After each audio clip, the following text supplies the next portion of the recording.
भाई लोग का हाल चाल कैसे मान लो। आज बा ऑफिस में प्री दिवाली पूजा हमरो लोग के दिखाओ तन जे कि केते इजा सजावट भइल बा का सेटअप बा। हालांकि इंडिया दिवाली आज बा आइजा दिवाली काल बाटे, तो वही से प्री मतलब दिवाली से पहले जब पूजा होता है कल छुट्टी रही, तो कल पूजा कैसे हो पाई।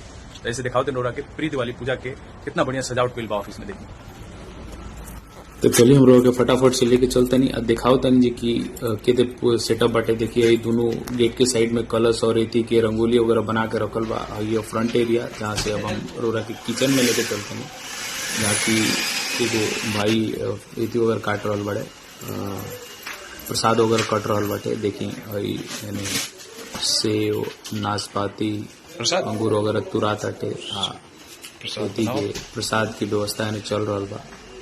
अब हम रोरा के लेके चलते हैं ऑफिस एरिया में, जहाँ पे सब सामान वगैरह बेचाला, सब टूल के केबिन वगैरह बा। ये हमारे एक जना भाई होवन ललीन मने कली गवन पूजा के सेटअप कर रहा बड़े। आई जब पूजा उजा के थी मैंने ये देखे ले पंडित जी के तई ये हमारे ऑफिस के एरिया। देखिए हम लोग दिखाओ तनी साइड में वो बॉस के केबिन बाटे, और सब प्रोडक्ट रखल बा जो हमनी के कंपनी सेल करे ले। चलिए अभी कतरा फिलहाल इतना ही, मिलन जी को अगला वीडियो में। जय बिहार जय बिहारी।